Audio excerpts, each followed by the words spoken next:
I'm done. I am just so freaking done.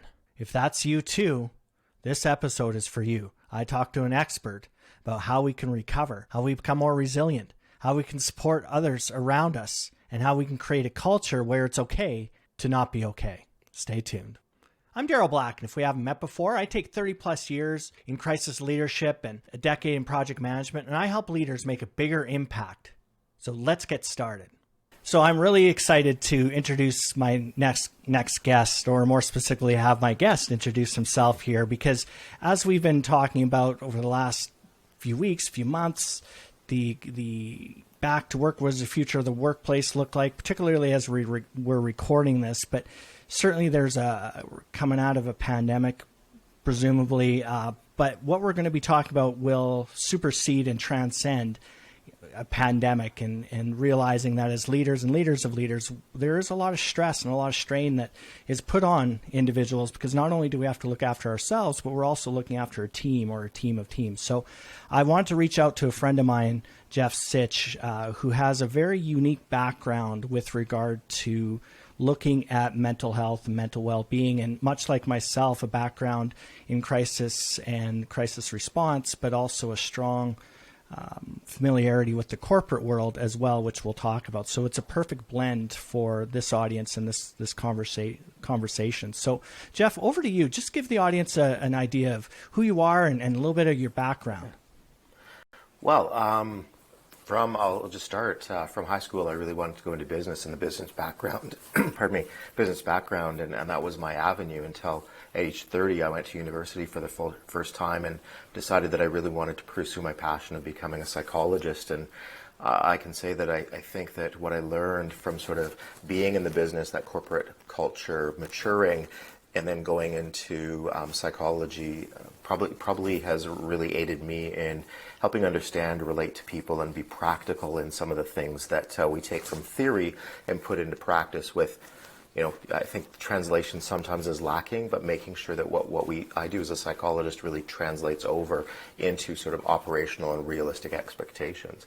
So at age 30, I went and became a psychologist, did a weird degree. I have a master's in science in psychiatry, actually, and then became a registered psychologist in the province of Alberta with a focus on clinical diagnosis assessment. And then strangely moving over into dealing with first responder organizations, again, a type of business and organization that lent over the information that I had really neatly, and really talking about how, as organizations, do they support the mental health of people who, by the nature of their work, put themselves in people's worst days and are impacted by it, and helping shift the culture corporately using sort of the psychological principles of mental health resiliency. And then what I am just really passionate about, and I sort of said this to you earlier, Daryl, I want to put myself out of business. I want to reach, especially first responders and their leaders, about how to keep their crews healthy on the job, and how for them to also stay healthy. So I created the Alberta Critical Incident Provincial Network, which is a peer-led, peer-driven, really mental health resiliency crisis response, peer-led by first responders for first responders, and really integrating the standard operating procedures, the policies, updating and training leaders as to sort of how to not lead this, but to support it and get behind it, so that really the peers help support peers.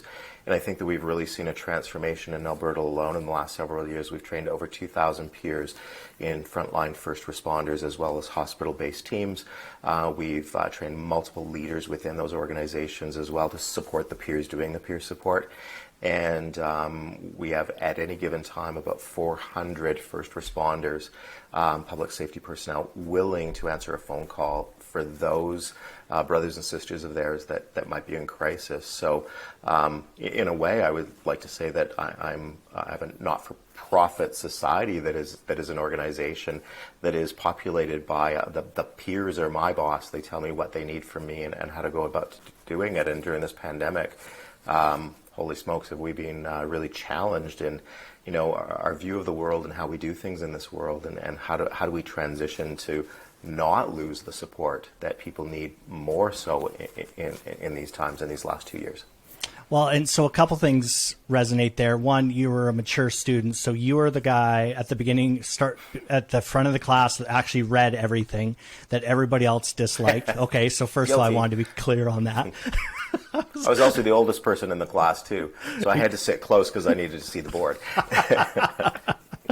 And secondly, I'm really curious to talk to you because I'm a believer that crisis is the ultimate textbook for leadership. And by that, I mean the issues and challenges that are confronted by a leader during crisis are such that, if you're not communicating well, you're going to see it. If you're not taking care of yourself, you're going to see it very, very quickly, relative to in a period of time. And also culturally, Jeff, a lot of people, even right off the bat, are like, that's emergency services, or, my culture, that would never float in my workplace as we go through this conversation. And I would just offer up to the audience to keep an open mind, because Jeff and myself, to a certain extent, live in a culture that is actually almost in some ways actively against mental health and well-being and things like that. So, and we'll talk about some of those stigmas because they're very, very strong. And so we can definitely apply those lessons from fire halls and whatnot and go into the corporate boardroom. So Jeff, maybe maybe a good place to start is maybe for me, I'm a really great avatar for this in that, 2020 things in the course of a week shut down in terms of my business and speaking and facilitation and all those other things. My mom and dad were just due to go into a home. My mom's got dementia, nonverbal. My dad is on his way there. COVID hit, and they weren't going to the homes. And so, spent a whole year essentially looking after my parents, my aging parents. And then I've got, business concerns. I've got some, relationship challenges. I've got all this stuff. And then things ramp up and start to get better, but they're not better. And now I'm exhausted and I don't know what to do. And I'm tired all the time and all of those other things. And I don't know if you've heard it or felt it as well, but the kind of the war cry now is like, I'm just effing done. I'm just so done. And I've heard that so many times. And so what other things have you seen in your experience that leaders or individuals are feeling as they come out of, prolonged hypervigilant in a lot of cases? Because we're not talking acute, right? And that's the difference, right? This isn't a particular incident or anything. It's a combination, a slow burn, if you will. So what are some signs and symptoms of things that you are experiencing a slow burn or burnout that really can help the audience? Well, the old language for this was burnout, but we call it cumulative stress now. And cumulative stress is that prolonged, unrelenting stress that goes on and on and on. And it really is the most dangerous type of stress. It's the type of stress that starts to impact our physical health as well as our mental health negatively. And people have a tendency when they go through a crisis to focus on solving the crisis. But we being focused on a crisis we can't solve, what we have to do is really manage our way through it until the crisis really ends itself with regards to the virus.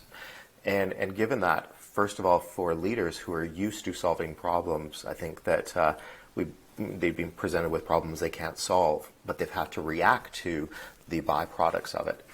And so, for example, again, I have elderly parents as well. Don't tell my mom I called her elderly, but which that worries. So not only do we have this crisis where we have this responsibility for people that we're leading, but we're not immune from the crisis in our personal life that we have to answer the other call to, that we have a responsibility that goes beyond in our personal life. And I think, crises have been thought as a sort of a sprint, and for many people it's been a marathon.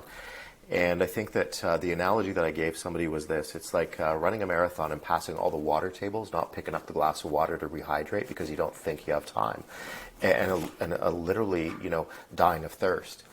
And you didn't think that you would that the race would go on this long. So you're like, no, I don't need that, I don't need that, I don't need that, which is really about the self-care.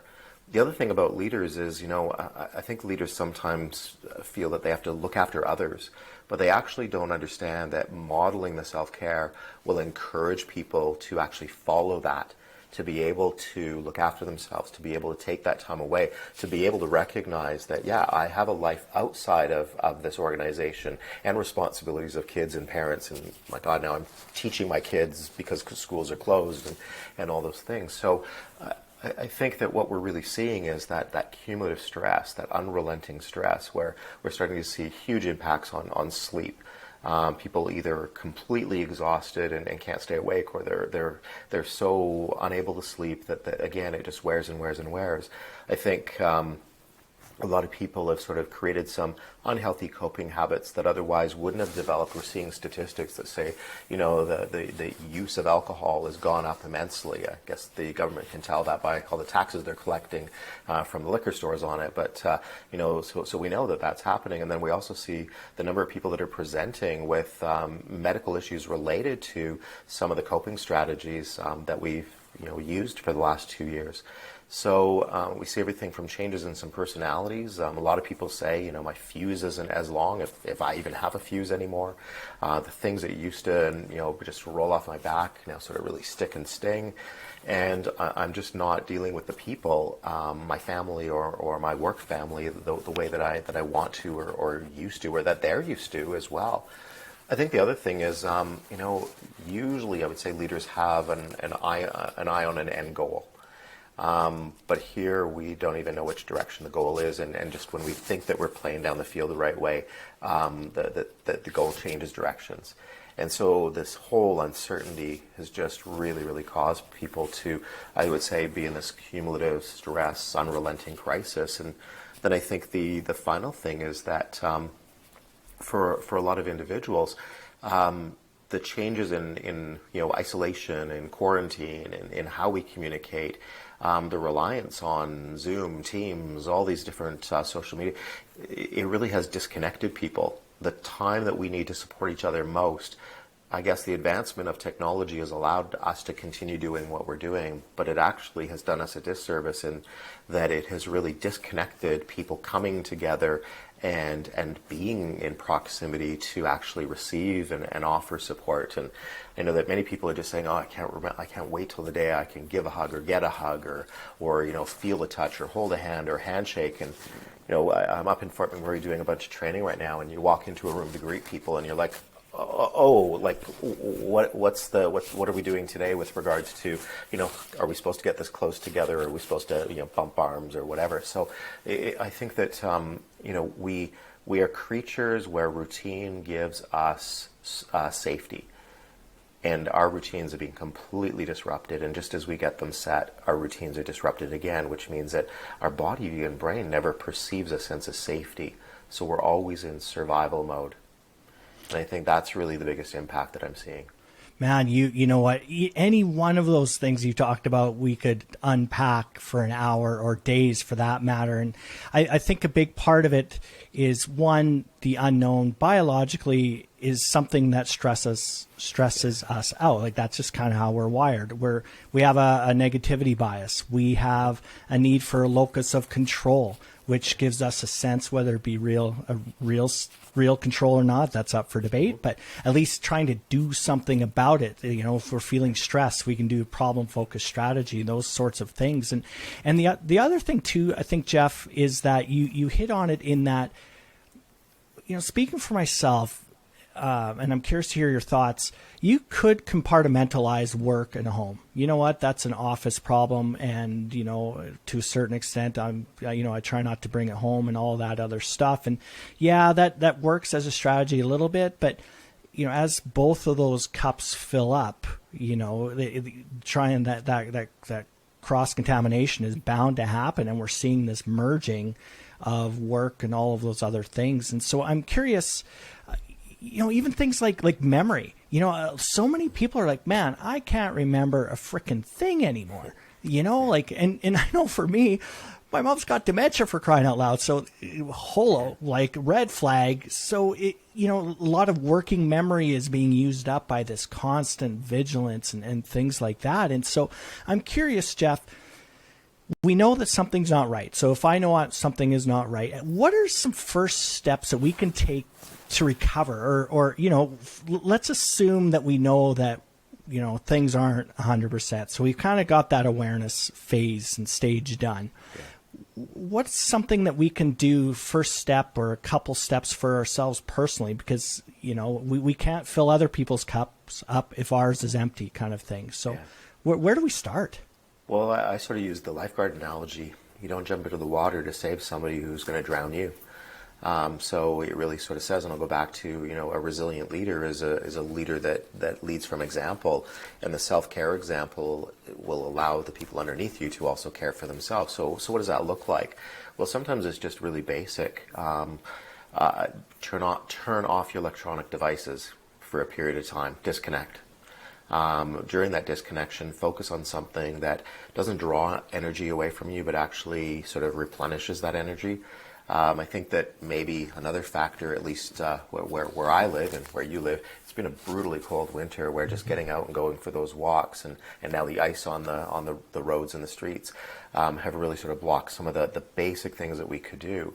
But I think that what we know is, getting some exercise will burn off some of the stress hormones that are coursing through our veins, and some of the hormonal changes that affect how we think and form memories and sort of emotional reactivity and sleep and appetite and all those sorts of things. I can't overemphasize how, and I hate calling it exercise. I'd like to take that back and say, get your body in motion.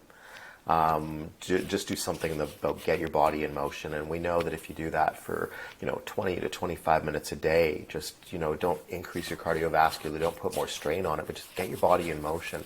It burns off those stress hormones and can sort of help reset. The next thing is, and again, social supports. We are social creatures, and we have all sorts of research now on the effects of disconnecting on depression and anxiety and all these different things. Reconnect safely. Reconnect to your supports, and and don't necessarily share all the stresses that you're going through, but share those other aspects of life that are going on out there. We're social beings, and that is so important.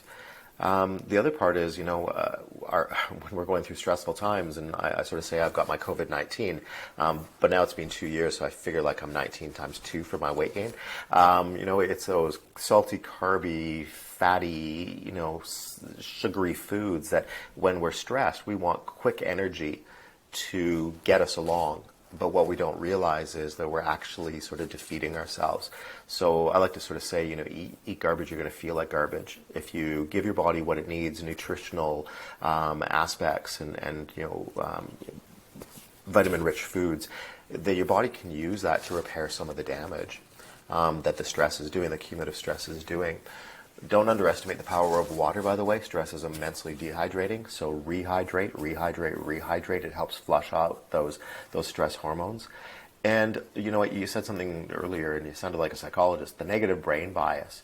I tell people, find 3 things a day you're grateful for, and if you can't find them, create them. And so I was texting with a client of mine today who said, I found 2 of them, and I can't find the 3rd one. I'm going to find it, go create it. So she said, I'm baking cookies with my kid. So she created it. And so don't wait for these things to happen. Create these things.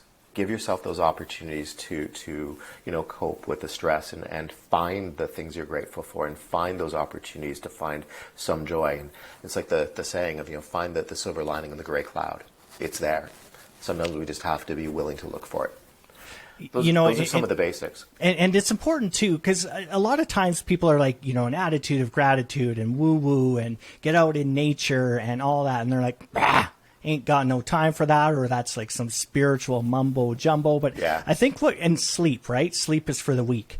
And lack of sleep. Really weak. I must be really, really weak then, because I really love my sleep. And here's the thing, and you're talking about really a whole body approach to mental wellness. It's not just about the one, organ bunch of fatty tissue in your cranium. It's approaching it holistically, and in sleep, to our point, I'm so glad that it has been getting the accolades, at least recently, that it really, really deserves, because the more science that And all of these things are science-based that you're talking about here. This isn't just like, hey, let's just throw something at a wall and stick. We're talking about physiological, neurological changes in your brain that have been happening for a couple of years, and now it's not going to recover overnight. So what are some other things, like around sleep and how about let's just talk about sleep? Because again, we could talk for 2 hours on that, but what's your perspective on that? Well, number one, I think we're sleep starved as a society. I think that everything is go, go, go. I think that what that does is it generates a brain that goes, goes, goes. And what I find is that the busier I am during the day, the more my brain is going to occupy me at night when my body is at rest. It's sort of like, okay, now I get your attention because you've been so busy. So I think that, being able to pay attention to, when you can't sleep, what's stopping it. So there's 3 really common factors that stop sleep. So number one, worrying about sleep. So are you doing the countdown? Oh, I'm not going to get to sleep. How many hours do I have left? So the anxiety about not sleeping is actually one of the number 1 causes of poor sleep. Turn your clock around. Doesn't matter what time you wake up. Fall back to sleep. Don't look at the clock. So the anxiety about sleep, number 1, don't worry about it. You'll get as much as you need. And you've never gone without sleep your whole life. You'll eventually get it. So why are we worrying about it? The next thing about sleep is really we're so bad at doing things that actually interfere in our sleep process. What time we eat foods, what we consume, all of those different things. And it's being able to say we need to sort of get into the sleep cycle, which is we prepare our body to invite sleep. And I really, really like the way that there's an author by the name of Matthew Walker who's written a book called Why We Sleep. And I love what he says in his book. If you read this book and fall asleep, that's the ultimate compliment that you've given me. And he says, don't read this book in order. Read the chapters that you're struggling with right now. And if people knew what caffeine does to sleep and what it does to wakefulness, I think that you'd start to cut down. So what time you eat food affects your metabolism, the amount of light that you have, the temperature of the room. And then also, I'm wondering how many people listening to us are actually, laying in bed with their phone next to them, or, as it buzzes and goes off. And I got to say, I'm guilty of that, but I have an excuse. I'm on call 24 hours for certain days of the week, right? So I can always justify stuff that isn't healthy. And, I wish it was that important that people need to get a hold of me 24 hours a day. It's rare, but, we convince ourselves that I've got to have that phone just in case. And that disrupts. Why is it in there? And I think also a routine, going to bed at the same time, getting up at the same time. And if you don't sleep, get out of bed, go and try to reset, and then go back to sleep. Don't make your bed become associated with not sleeping. If you're not sleeping, get out of bed, go and reset, go wrap yourself in a blanket, find a warm place, and, try to bring on sleep, and then go back to bed when you're ready to sleep.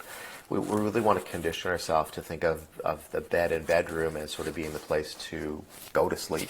And we do so many things, by the hotel I'm in is like a 56-inch TV at the end of the bed, so let's turn that on because that's really going to be good for my sleep.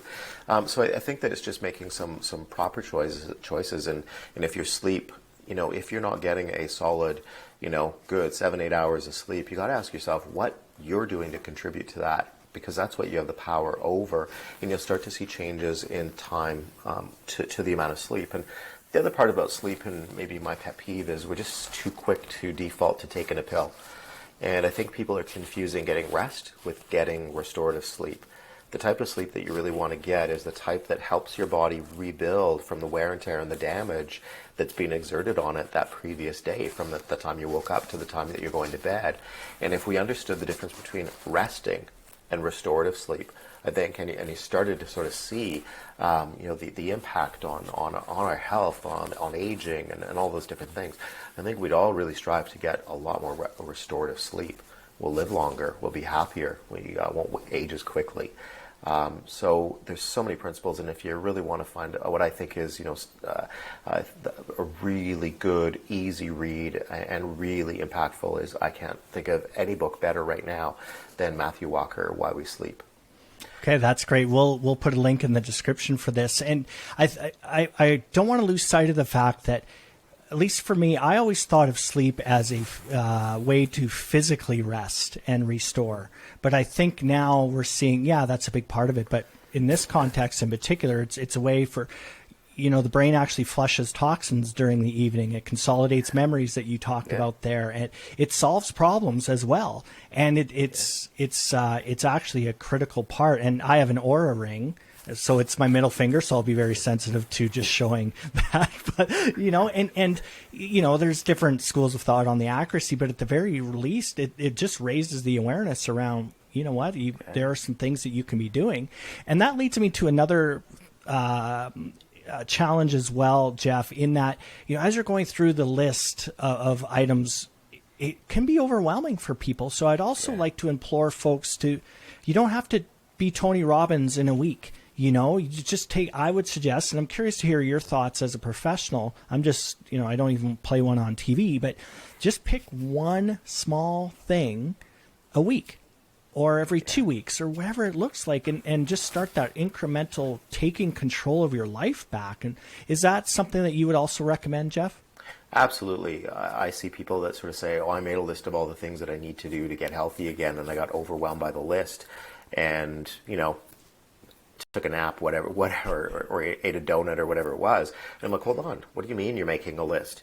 For me, what I put on the list is 3 things I need to do, 2 things I want to do. Only when I do those 5 things do I go back and revisit putting more things on the list. We overwhelm ourselves with lists, and guess what? Making lists is on your list of things to do, but you never get beyond that. So the first thing that I would say is pick really a need to do. Here's what I would say, and people confuse this all the time. A need to do is something your survival depends upon. Your sleep is something your survival depends upon. The amount of exercise you get is your survival depends upon it. And I would say that food and or social interaction, your survival depends upon it. We confuse that though with the want to do's. And all of those things that we let go of the need to do's in order to accomplish the want to do's, because they somehow give us a short-term sense of feeling good, but they don't necessarily contribute to a long-term sense of well-being. So I would challenge people to sort of say, make a list. Start with one thing you need to do. When you've mastered that, add a second thing you need to do and master that. Add a third thing that you need to do and master that. And stick with it for about a week or 2. And then start to add some of those need to do's. And I think that it's about creating habits and routines. We are, as I said, creatures of routine and creatures of habit. And it doesn't take too long to add to our routine so it just becomes almost second nature. But you have to make the commitment to start. But don't make the commitment just to make a list that has start these things on it. Start small with just one thing on the list. Your survival depends upon it. Second thing, third thing, those are your needs. Then move to some of those wants. I love that. And then that also starts that locus of control cycle again, too, taking your power back. And also, I think it's important, too, when you're starting, words matter. Linguistics matter with regard to need or want or I'm stressed. And framing it in such a way that you're having feelings of stress. You are not stressed. And that's part of that separation, that you are not your feelings. Mm-hmm. You're experiencing these kinds of feelings. And so again, we could talk all night about just linguistics and words matter and how your subconscious it's literal. If you say you need it, that's what your subconscious says. And would you agree? Yeah, I love this quote, which is, whether you think you can or whether you think you can't, you will be right. It really is the power of what you tell yourself about a situation or your commitment to doing those things on the list will determine actually whether or not you do it. Nothing else. So people feel like the world is so out of control. And what they don't realize is that they've given up so much control because of what they tell themselves. And, again, it's sort of that old, Winston Churchill, we have met the enemy and he is us. And that really is what we tell ourselves is what will defeat us. But what we tell ourselves will also help us win this battle and get through. And it is that attitude that we bring that really does make the difference. We're waiting for the world to change. Well, guess what? You have the power to change your attitude about the world in some small way, and that will change your experience of the world. That will change that commitment to that thing you need to do. And so recognize and seize and really grasp onto what is within your control. It's far more than than perhaps you're telling yourself right now. I love that. And you just need to read Viktor Frankl, Man's Search for Meaning, and that's, if you think you've got it rough. And then also because we're using Winston Churchill, he also said, if you're going through hell, keep going. Keep going. So I want to switch gears. So I'm a leader of leaders, Jeff, and I'm doing the self-care things. I'm recognizing maybe I'm getting some better sleep, and I'm sitting, maybe we're back in the office, maybe we aren't, but this could be viewed in a year, 2 years, whatever it looks like. And a teammate or somebody who works on your team walks in the office, they close the door and they're like, boss, I'm done. Like, I am struggling. Like, I am tired. I think I'm depressed. I don't want to use the word depressed, but I feel like really burned out. I got a shitty situation at home. My kids are doing bad at school. And like, I have nowhere else to turn. What as a leader, one who genuinely cares about the folks, what can I do? Or what are some principles that I should maybe not do, or do no harm or anything like that, Jeff? What guidance would you give there? Sure. Well, there's two things. I think the real nature of a leader is the type of leader you are in a crisis. But I think that there's another type of leader, which is what we call a grief leader, which is the type of leader that leads from emotions as well, that isn't afraid to be open to other emotions, but also express their emotions to show their humanity, that they are just as human as the people that they are leading, and it's creating that empathetic relationship. I think that there's sort of generations, and maybe we're moving out of it, that sort of says to ask for help is a weakness, to express some sort of emotion is a vulnerability, and those things kill people. Those attitudes kill people. It stops people from reaching out. It stops people from connecting to their supports. It stops people from really understanding that we're more alike than different. And to not know how to respond to a person who is in a crisis, we can all relate to that. And being able to just give that empathetic ear, and what I would say is just unwavering support, being able to say, what do you need? Being able to not tell the person what to do, but really help the person understand that they have the capacity to know what to do, that they are really able to solve this problem for themselves. Maybe they just need some time, some encouragement, some support. But when people are going through crisis and stressful times, what they need? They need hope. Number one, they need hope. And if a leader can give them hope, wait, I've been through stressful times too, and I made it through. I'm sure you'll make it through too. The second thing is, I think they really need to have a sense of connection, that somebody, understands what they're going through. I think also that encouragement and instilling that, they can solve this for themselves. They may not see it right now, but they are the best person to address this problem. I can't think of anything more encouraging that a leader could say than, I've got confidence that you can do this. And by the way, this isn't a weakness. I'm glad that you reached out. And, not to diminish what you're going through, but we've all been through difficult times. And let us know what you need. And be somewhat flexible. What do they say, that to replace a professional is about 7 years of salary? When you lose that, it's one of the most valuable pieces of if you want to think, equipment that you have. But isn't it amazing that in some industries we pay more attention to shining the equipment than we actually put into really helping support the most vulnerable or the most valuable asset, which is the employee. So the biggest thing I could say to a leader that says that is push through your discomfort if you're not comfortable with people emoting.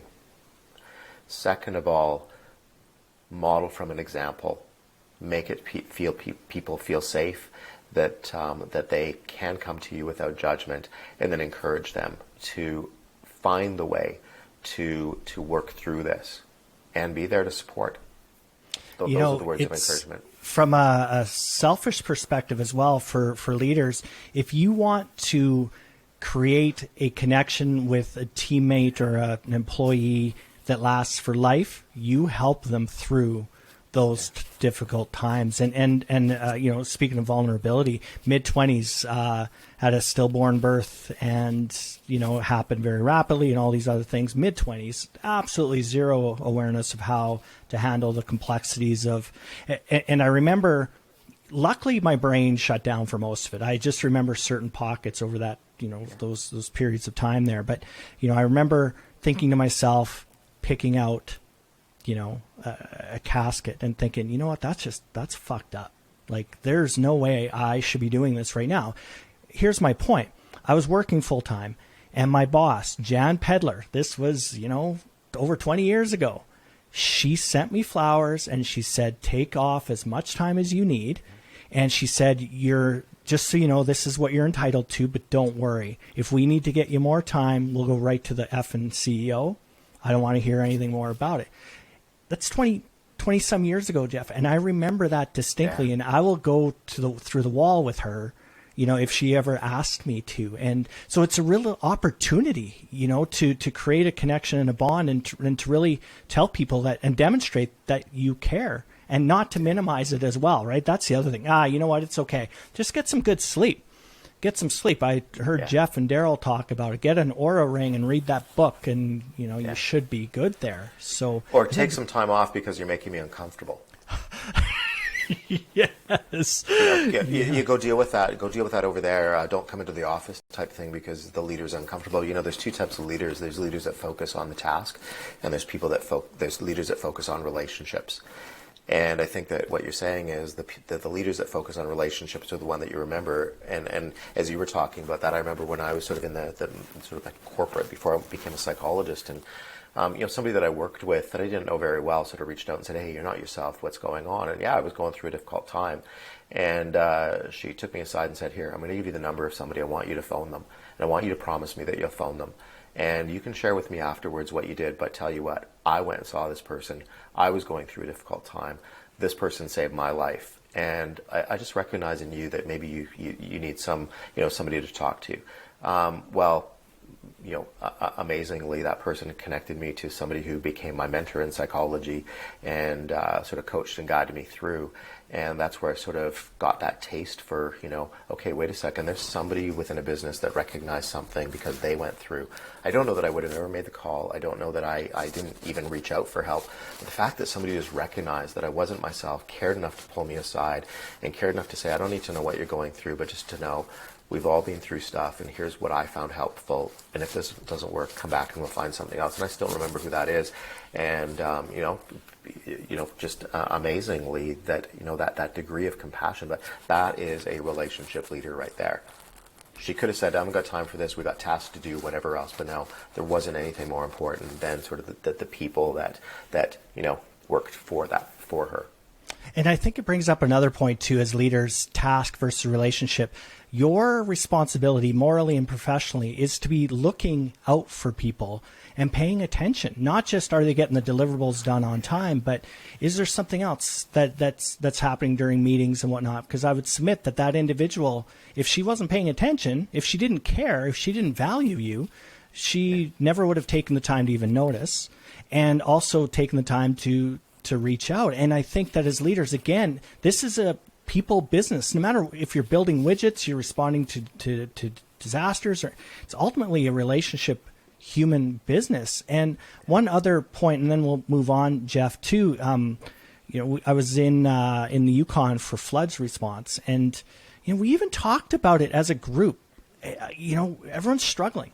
The energy normally when we deploy, we're upbeat. We're excited to see each other again. It's, I work with amazing people, but we were just so done. So we talked about it, and an audience that literally would do anything to help one another, and yet we don't reach out to each other. It's really interesting because we talked about it, Jeff, and you've had these conversations, and we're marble slab, white horse. And I said, hey, you know what? Who here would not drive to Edmonton at 2 a.m. in the morning to come and help? Everyone's like, F, man. Like, we were zero issues. We would do it. And yet we didn't we don't reach out. But I say that to say this, Jeff. Later on in that same deployment, I was done. Like you talk about hair trigger, temper and all that. I was just getting tired of people's voices, let alone even, and we're together all the time and all these other things. And so it was a Thursday on a longer deployment, and we're all going out for supper, and I just texted one of, our boss, and I said, I'm out. I'm just going to take a break tonight. I'm not going out for supper or whatever. And he replied back, "You good?" I'm like, "Yeah, it's fine. And, I just need some time." And I'll tell you, out of the 8 people that were there, all 8 texted me within a few minutes. "You good? You good? Do you want anything?" And it was unconditional. And it really showed me and reinforced the fact that people do care. They really, really do care. No one wants to see somebody suffer. I would submit, maybe a few ex-girlfriends or ex-wives, but that's a whole different conversation. But you're actually in a weird way, you're depriving people of the opportunity to be of service, to help you, because that actually helps us feel good too, helping other individuals. So kind of we're depriving them of that opportunity. So I'm just curious. This is a huge issue. So, when you have a big organization and maybe you have an HR department or disability management, somebody goes off, they submit a note saying, "Hey, this person isn't coming back for 3 months." And I do treatment for insurance companies, for all sorts of different organizations, large and small. Number one stressor is that person is off and they come back and say, "Haven't heard from anybody from work. Nobody even cares. It's like they don't even notice me. They don't even value me."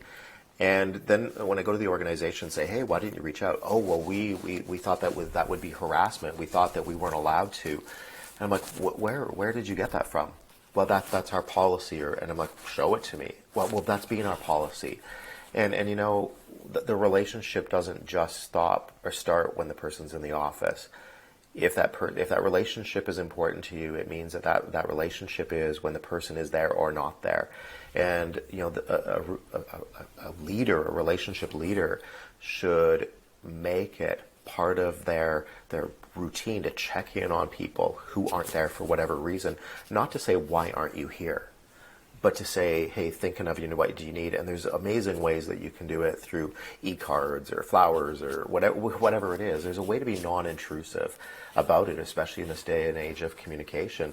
I had a client who was off and from the teaching world actually, and talk about a profession under stress right now, amongst others, who again just went off, and the teachers got together and signed a card and had somebody drop it off in her mailbox. And she said, "Oh my God, I didn't even know that they knew that I was gone."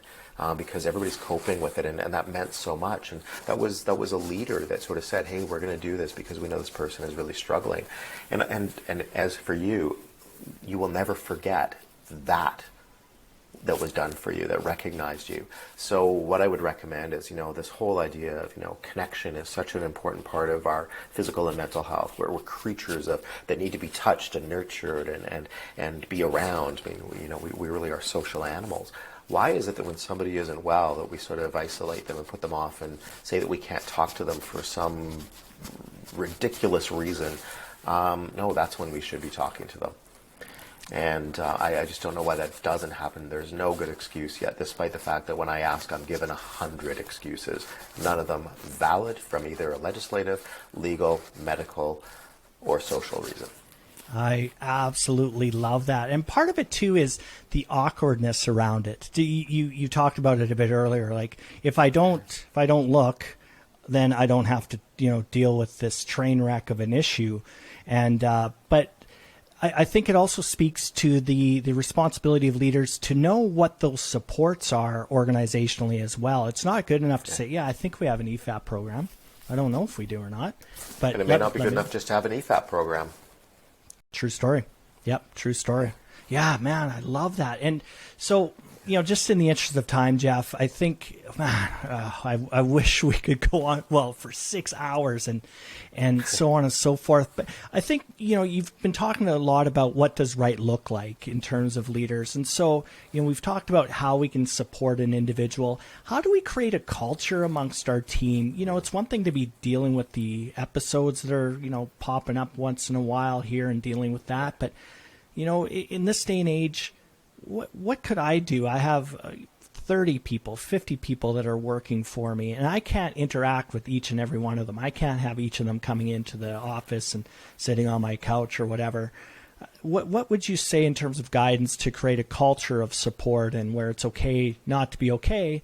But then the flip side is, let's be honest, we can't have, honestly, the pragmatic part is we can't have everybody off anytime that they have feelings of stress, like they're and I'm not saying that from a negative way, but I mean just from a practical perspective. I think a lot of leaders are grappling with that too. It's like, oh man, I'm going to lose my whole team. So culturally, Jeff, what kind of guidance could you give? Well, Daryl, I think you and I were on a video exchange between leaders a while ago, and I heard something that I absolutely love. You're not going to change climate until you change. Sorry, you're not going to change the culture until you focus on changing the climate. And I absolutely love that, because we keep talking about this hot buzzword is change the culture, change the culture. I actually don't believe that we can directly change culture. I loved what that leader said, and you know who I'm talking about, that said you need to change the climate before the culture will change. And so just think about it. If we changed 1/2 a degree every day or every week within the sphere of influence that we have, how dramatic that would be. And you think about just those acts of empathy, those acts of recognition, those acts of just connecting. I used to work at an office where I would walk down the hall and I would say good morning to everybody, and it was just part of my habit. I love doing that. And the last office on the right, I would never get a reply back from. And so probably after about 6 months, I just thought that I was bothering that person, so I just walked by. And probably about 2 weeks later, my office door opens and in walks this person saying, "What have I done that you stopped saying good morning to me?" And I'm like, I thought it was bothering you. I thought I never got a reply out of your dark office, so I thought it was just an intrusion. And she said that was the thing she looked forward to every day. The other thing I'm going to tell you, just something really funny, is that my secretary, I would open this cupboard every morning to sort of get the stuff out that I needed, and every day she would tape a Happy Bunny calendar meme in there, and it would make me laugh. And those are the little things that start to change the climate, that start to influence the culture, which is just a recognition that we all need something. We all need something. Find what people need. They'll find what you need. And that's when you start to change the climate. But I think that it's just recognizing that you're dealing with the humans, and you're human. And as a leader, how can you not relate to what others need and also what you need as a leader? And I think that just get back down to that human level of relating to people as people is really what starts to change the culture. Get to know them, get to know what they need, get to know what they like. They'll probably get to know what you need and what you not like as well. And I think that when you start to sort of say leaders are worried about the absenteeism, what I would say is ignoring it is actually going to increase the absenteeism. We have a huge deficit in certain fields right now where people are, in some industries, and I won't name them, 40% of the people are off on either a WCB or a disability claim. And if you ask those people why they're off, because of how management and supervisors are treating them. If they just let us do our job, if they just supported, if they just gave us a bathroom break, if they just recognize that we're going through a stressful time, we'd be at work. But it is the climate that is actually causing people to go off more so than anything else. So you look after the climate, and we talk about climate change all the time with regards to our environment. How is this really any different? Our workplace and where we lead is our environment. Well, guess what? Make sure that the temperature is set right for the people that are there. And you as a leader have the ability to set that temperature. And the responsibility. And just so we're clear, it's Pete Van Dorp, okay? And his ego is going to go massive. Shout out to Pete. Oh, I won't want to talk to him after this anymore. but Jeff, thank you. And Pete was talking about the fire service and the notion of 100 years of tradition not impeded by progress. The emergency services culture is very entrenched, but within firehouses and halls and stuff, you can change that climate. And so to move that over to the boardroom, you can change the climate, even if it's a culture of, like in healthcare, there's a particular culture there, but you nailed it. That sphere of influence as a leader, you can control that temperature within your sphere of influence. And that's, if nothing else, start there. I really like that. It's not just that you can, it's that you have to as a leader. That is your responsibility. Oh, man. Oh, Jeff. So just to wrap up, where can people find you in terms of some of your work and eventual, hopefully they never come face to face with you, because that's probably not an awesome episode in their life, but where can they reach out to you or maybe learn more? Yeah, most of my work right now is within public safety personnel, emergency service. It's really where I'm dedicating a lot of my time. I'm the clinical director of an organization called the International Critical Incident Stress Foundation Canada, ICSF Canada, which trains peers to support first responders in their workplace. And then we have a provincial network, the Alberta Critical Incident Provincial Network, ACIPN. And if you just Google those things, you'll find the work that I do, you'll find the contact. And, to be honest with you, I don't have a high social media profile, websites, those sorts of things. People tend to find me, and like-minded people. I stay away from the people that don't like what I do, put too much energy into fighting with them, but I do actually work a lot with like-minded people. And you can always, my email address is my first and last name, no space or period between, @shaw.ca. So Jeff Sych @shaw.ca. And yeah, guess what? I answer my own phone. I respond to my own emails.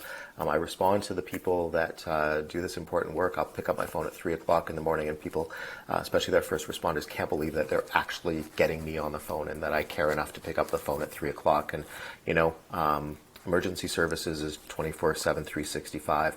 How could I have psychologist hours if I'm there supporting them? So I pick up my phone, and you know what most of them tell me is knowing that we can call you means that we don't have to call you, because they know they can if they need to.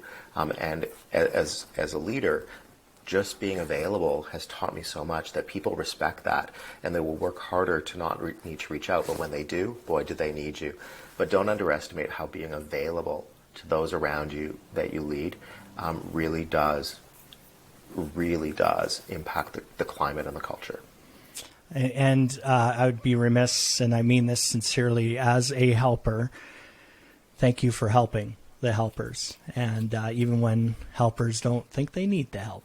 So thank you. And it is making a difference. It literally is. 10 years ago, this conversation wouldn't even be had. Now it's a conversation that's starting, and people are moving those yardsticks. And through the efficacy of your work and many others, that it's lending credibility, and there's a trust has been built up now. And so thank you for doing the work that you're doing. Thank you for having me and allowing me to speak to what I'm passionate about. And again, I hope if anybody has any questions or anything like that, please do reach out. I'm happy to work with like-minded people and support you in maybe changing your climate. I love it. All right. Thank you very much, Jeff. I appreciate your time. Pleasure.